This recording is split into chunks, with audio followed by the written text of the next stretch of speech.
মহাবীৰ হাৰকিউলিছৰ বীৰত্বৰ কাহিনী।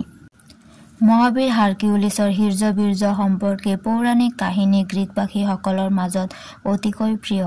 তাৰে এটা কাহিনীত হাৰকিউলিছ আৰু এটা সিংহৰ মাজত হোৱা যুদ্ধৰ বৰ্ণনা পোৱা যায়। এই কাহিনী অনুসৰি এসময়ত এটা প্ৰকাণ্ড সিংহই মানুহ জন্তু সকলোৰে ওপৰত আক্ৰমণ কৰিছিল। সিংহটোৰ গাৰ ছাল ইমানেই ডাঠ আছিল যে ব্ৰঞ্জৰ আগজোঙা কাঁড়বোৰো তাৰ গাত হুমাওক চাৰি উফৰিহে গৈছিল। এই সিংহৰ অত্যাচাৰত গ্ৰীকবাসী বৰ সংকটত পৰিছিল। হাৰকিউলিছে এই কথা জানিব পাৰি এজোপা অক গছ কাটি এটা মস্ত গদা তৈয়াৰ কৰিলে। এই গদাটো ইমানেই গধুৰ আছিল যে 20জন মানুহ মিলিও গদাটো দাঙিব পৰা নাছিল। তাৰ পাছত হাৰকিউলিছে অসীম সাহসেৰে সেই সিংহ থকা গুহাত প্ৰৱেশ কৰিলে। সিংহটোৱে হাৰকিউলিছক দেখা পাই পুনচাতেই আহি তেওঁৰ ওপৰত জঁপিয়াই পৰিল।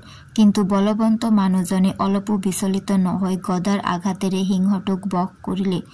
তাৰ পাছত নিজৰ হাত দুখনেৰে নীলুৰ টিপি সিংহটোক বধ কৰি গ্ৰীকবাসীক সিংহৰ আক্ৰমণৰ পৰা ৰক্ষা কৰিলে। সেই সময়ত এটা জলাহত হাইড্ৰা নামেৰে এটা সাপে বাস কৰিছিল।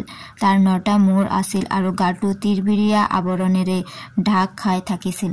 দেখাত সি বৰ ভয়ংকৰ আছিল। সি জলাহৰ বোকামাটিৰ পৰা পাৰলৈ ওলাই আহি পাৰত চৰি থকা গৰু ভেড়াৰ জাক গিলি খাই শেষ কৰিছিল। এই সংবাদ পাই বীৰ হাৰকিউলিছে পলম নকৰি ভয়ংকৰ হাইড্ৰাৰ লগত যুঁজ দিবলৈ জলাহত নামিল। কিন্তু কি আচৰিত, সাপটোৰ এটা মূৰ কাটি পেলোৱাৰ মাত্ৰকে সেই ঠাইতে 2টা নতুন মূৰ গজি উঠে।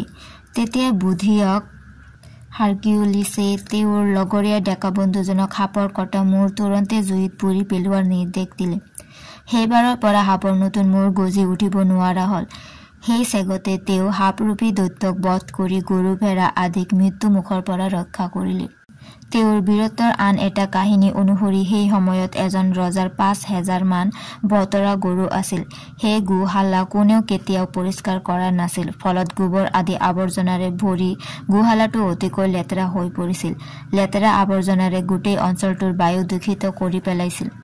সেই লেতেৰা পৰিৱেশটো হাৰকিউলিছৰ মুঠেই সহ্য হোৱা নাছিল। তাকে দেখি এদিন তেওঁ ৰজাক জনালে যে অনুমতি পালে তেওঁ নিজেই সেই লেতেৰা আৱৰ্জনাৰে ভৰি থকা গোশালাটো একেদিনাই ধুই চাফা কৰি দিব। ৰজাই অনুমতি প্ৰদান কৰিলে।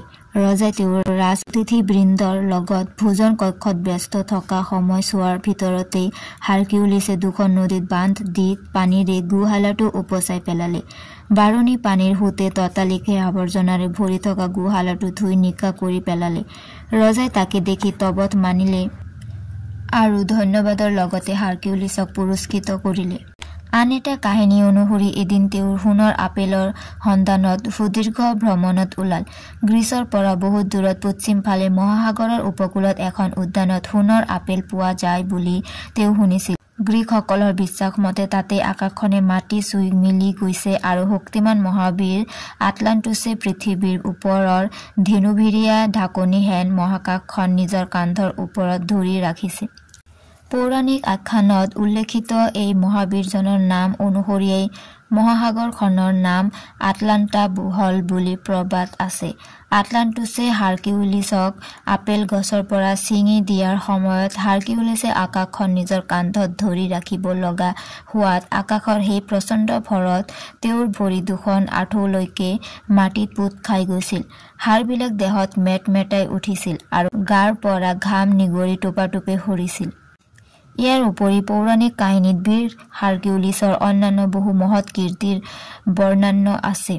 অক্লান্ত সাহসী কৰ্মবীৰ যোদ্ধা হিচাপে তেওঁ গ্ৰীকবাসীয়ে নিজৰ পূৰ্বপুৰুষ বুলি গৌৰৱবোধ কৰে।